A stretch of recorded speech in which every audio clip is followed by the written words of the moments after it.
What's up? So the other day, I was captivated by a video that told the story of Arizona tea, and how it came about. And in your daily life, you don't really think about the origins of things, like how a company started, and uh, some companies are still run and operated by their original founder, like Arizona Tea.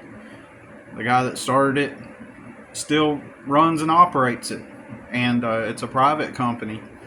So that literally means that Arizona Tea is just some.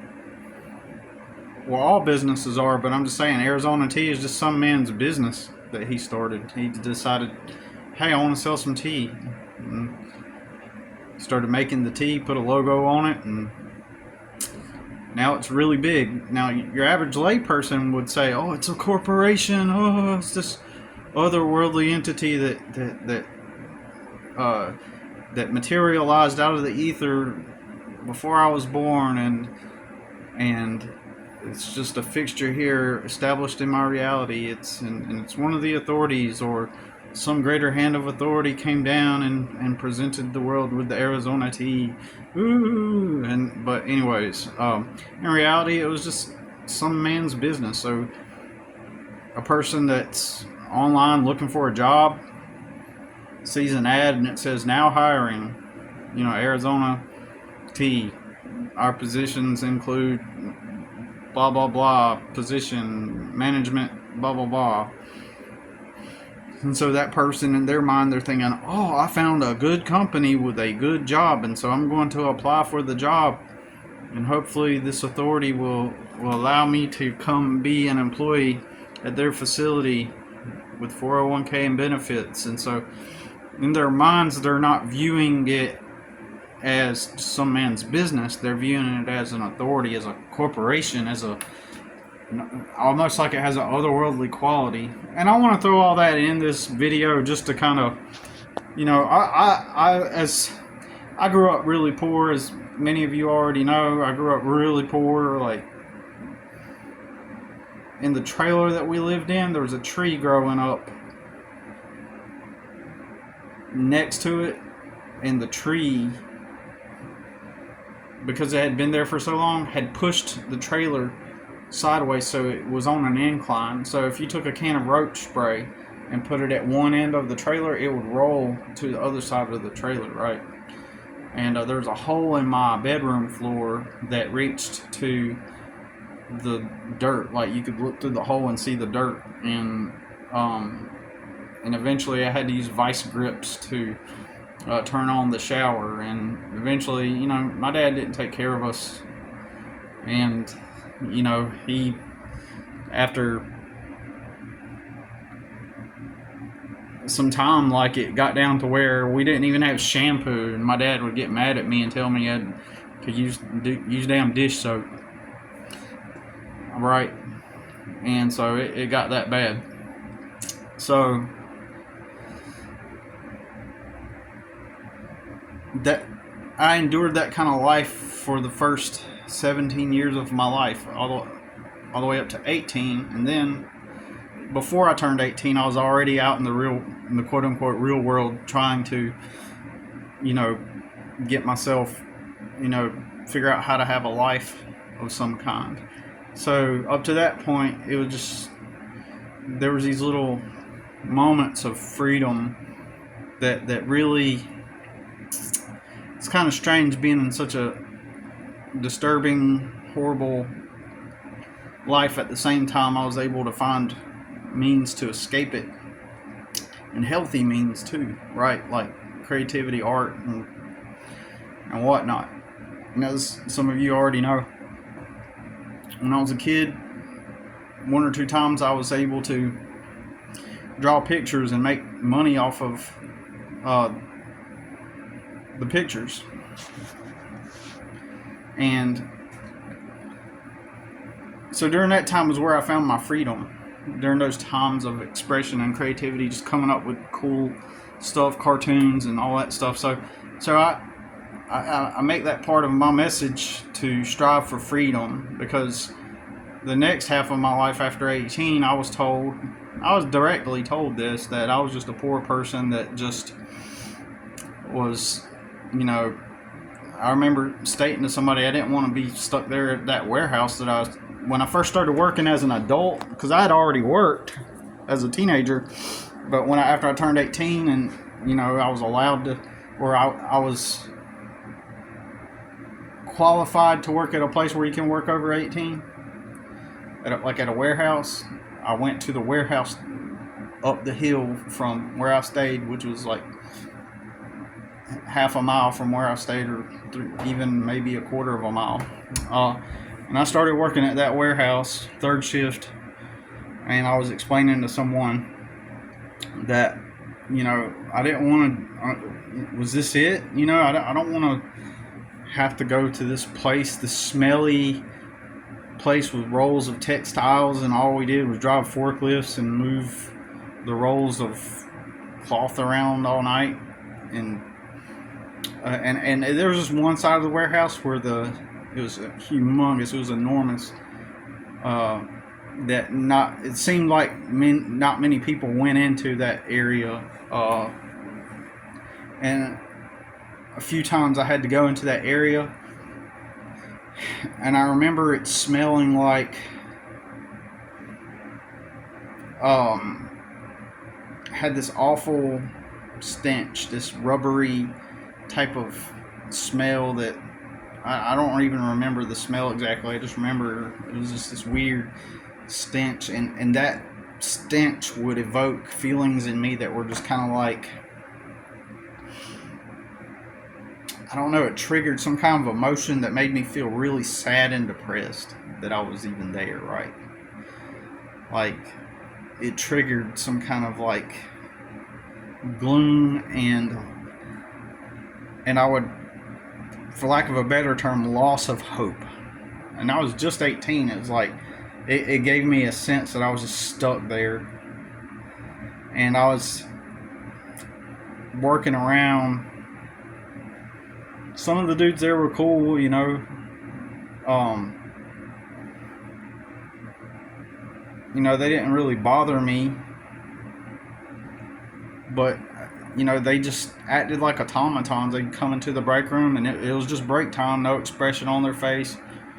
You know, this was before cell phones, so nobody is sitting around on their cell phone when they come to break. They're just sitting there. Either just sitting there blank-faced or talking junk to each other. But it was almost like there was no friendship element or camaraderie. It was just, you come in and you're just doing your job. It was depressing. It was horrible. And I worked there from 12 a.m. to 8 a.m. But back then I didn't understand how I could use a job working for somebody to use the money to elevate myself or something. You know, I didn't understand how the world worked. It's just I'm surrounded by authorities, by people who are, you know, they're important. They got important titles, important labels, and they're the authorities, and they have the jobs. And this warehouse, it's just a warehouse. It's just a fixture in my reality. It's a warehouse. Nobody sees it through the lens that some man started that business. Some man eventually had that warehouse built and started warehousing these textiles that were shipped in, put on the shelf, and then shipped out, right, for whatever they were being purposed for. And that's how he made his money. In the same way, a guy, he just happened to see a Snapple tea in somebody's hand and said, "Hey, I'm gonna start selling tea." Every business is the same thing. Anyways, so someone told me that was my life. That was what I'm supposed to do. Like, I was told you just need to shut up and just know your lot. Accept that, hey, that's just life. Working in that warehouse, that's just life. You just got to do it. Get you a car, and then get you your own place, and then just be happy. Be thankful. and just be happy that you got a job. Horrible advice. Horrible. Especially to someone who never had freedom. Growing up in a shithole, squalor, in a terrible alcoholic environment all my life, and then in my neighborhood, it's drugs and alcohol. In the different neighborhoods I've lived in, and being told, this is it. This is the end game. This is the end goal. You work your warehouse job, just be happy. Shut up. Anyways, so I include stuff like that in there because after that, as I progressed into the adult world, trying to take care of myself, it was just entrapment. It was just no freedom. It's just working at these different places and having nobody to mentor me, nobody concerned about me, no social groups, no friend groups. All my friends had moved out of the state. My closest friends, they all ended up moving out of the state for whatever reason, and then I'm just alone and no friends, just working,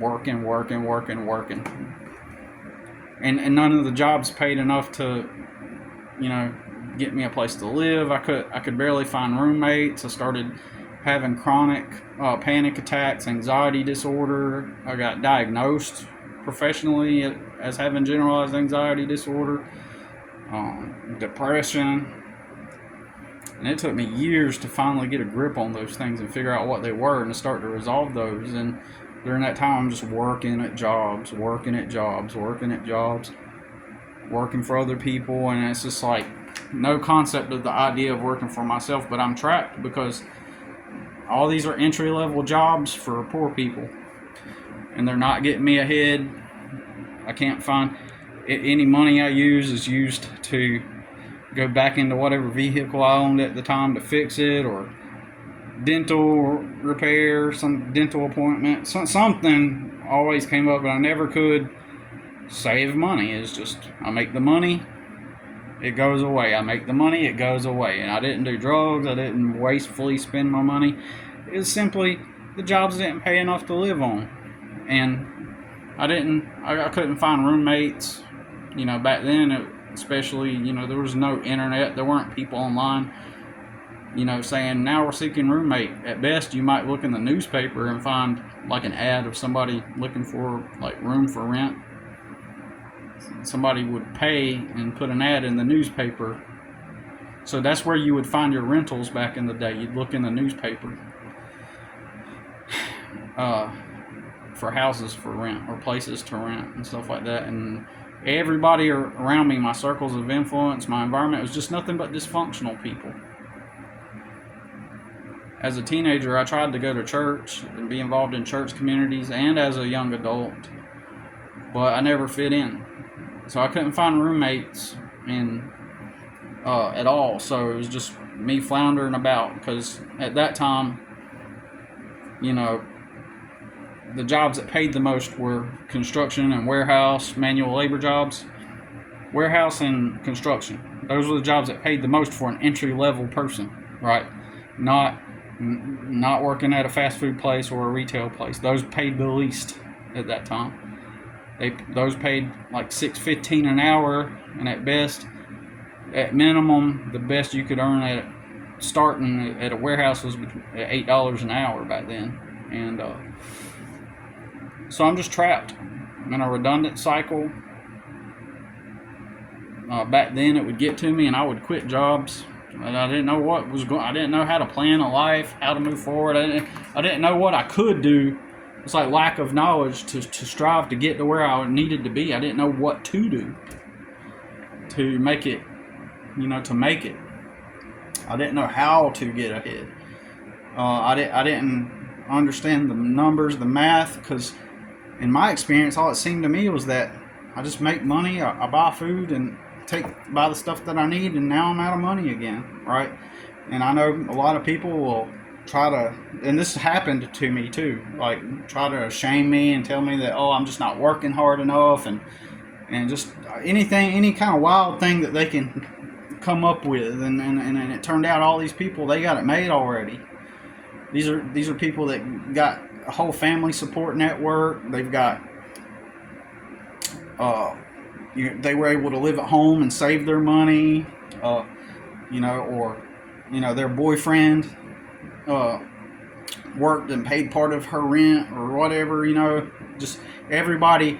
In retrospect, looking back, you can see how everybody had some kind of way that they were staying afloat. It wasn't just because they were working.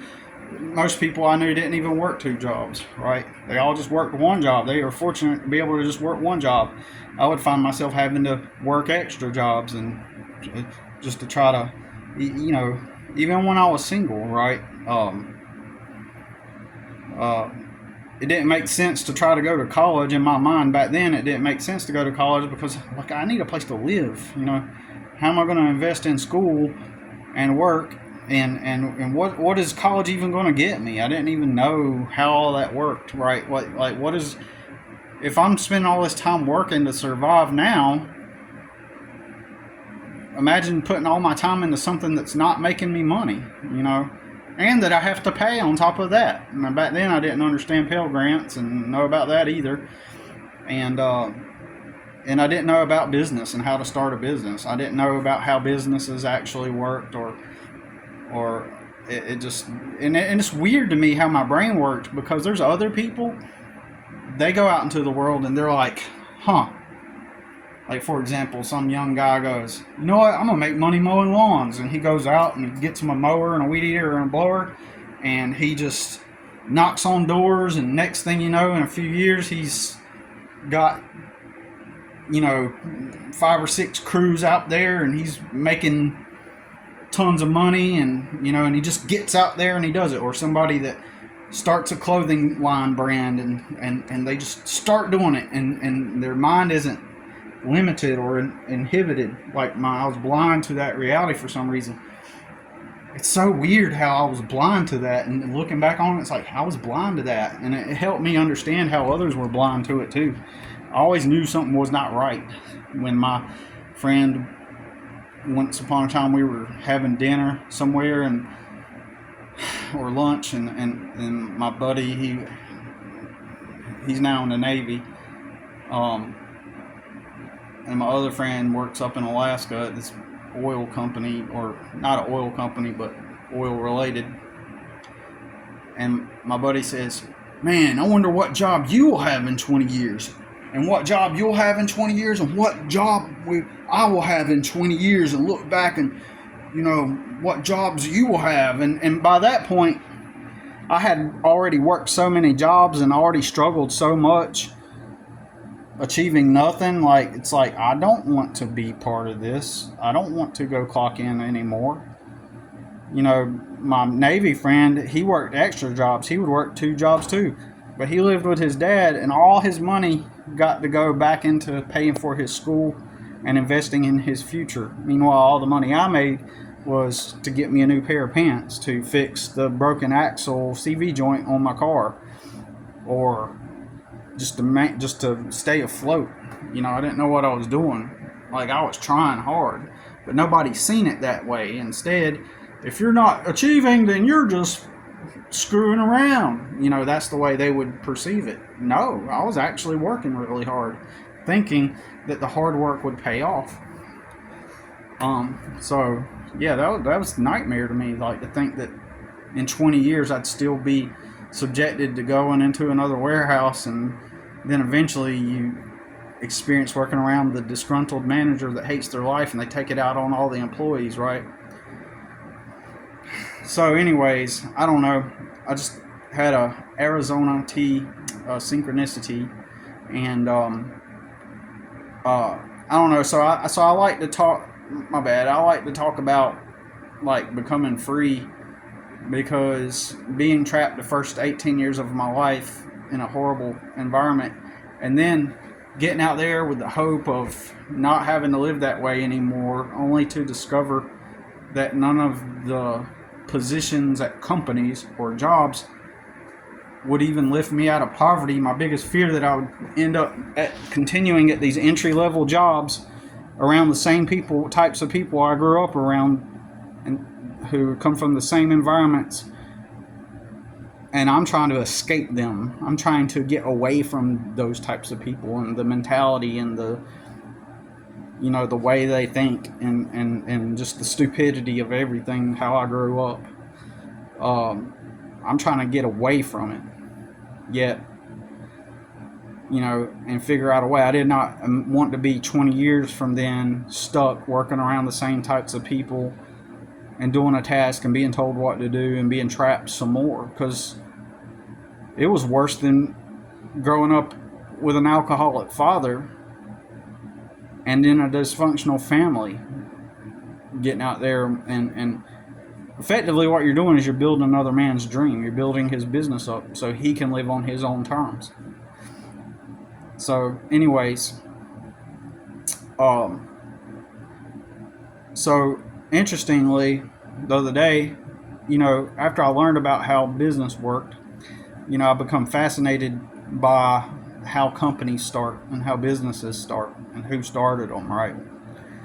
So when this video popped up, and I think I shared it on my community page, of how the Arizona Tea Company started, when that video popped up, I was like, oh, that's cool. I was like, I'm interested in hearing that, how that happened, how that started. And it turns out that man, again, he's seen a guy drinking a Snapple sweet tea and bottled tea, and he said, I'm going to start selling tea.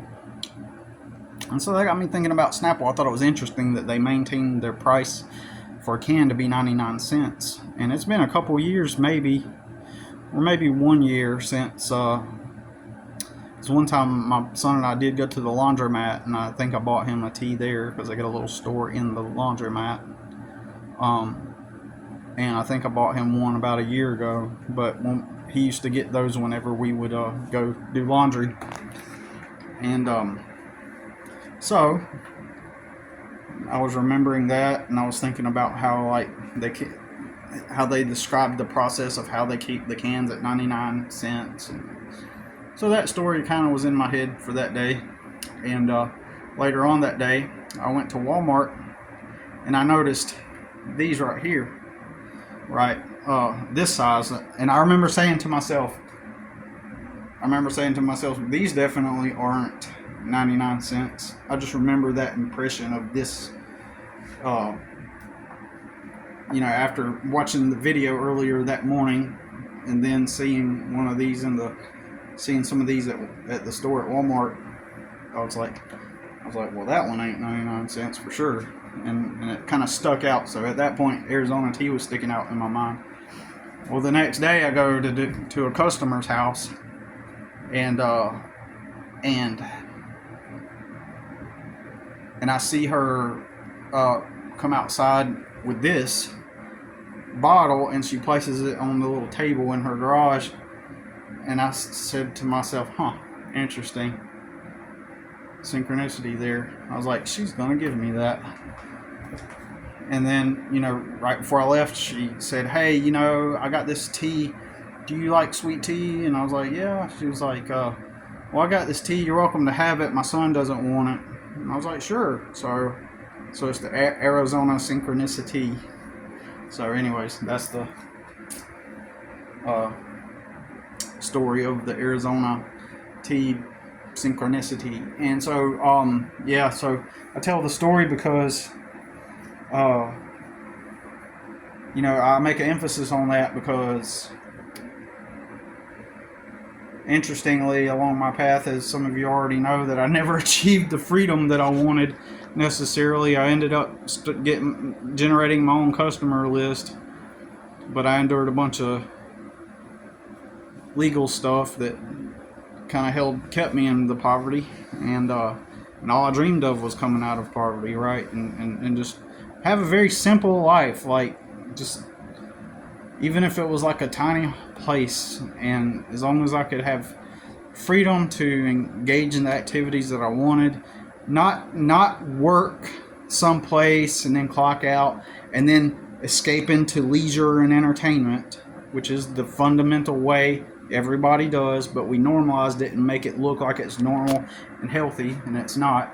I'm talking about, you know, living your life, not clocking in, doing a task for someone to help them grow, and then clocking out and having leisure and entertainment, right? I'm talking about actually getting up and living, right, every day. And so, um, you know, they say not to tell people your dreams and whatever, or your plans, and I get it, but like for me, had I known better earlier in life, I would have learned how to craft a brand and and make and sell things, create a brand and make and sell things, like make arts and crafts basically. And there are tons of full-time artists out there and creators like that. And I'm not talking about influencers or internet creators, although that's another option, but I'm just saying, to make and sell things. And if you had done that 25 years ago, started a brand, and then later on adapted with the internet and leveraged the internet for your marketing and branding, like, you would be probably a full-time creator, artist by now.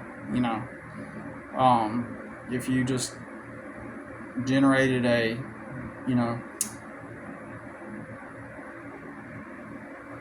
a reputation and a brand, and put a business structure into your endeavor, with an emphasis on the branding and the marketing aspect of it. Could have been doing that. And if I could have changed how I did things, I would have just, when my dad died, I took care of my siblings. I would have not taken care of them. I would have just focused on myself. And even if I had to live out of my car and rent like a storage room to work out of or something, that's what I would have done. I would have kept getting good at art, making arts and crafts and things and stuff, and I would have branded myself when I was a young kid. Like I said, I used to draw and sell pictures. And you go back to your youth, what did you really do naturally? What did you do naturally? Like for me, it was drawing pictures, and then I would sell them. I was always trying to sell stuff as a kid, make things and sell things. So, that's where you find your path and purpose, like finding out what you were good at, and then figuring out something, a way to market that to a demographic, or even carve out your own niche, carve out your own market. Anyways, so that's that for now, and I gotta get to work. Anyways, I gotta get to work today, so thanks for watching.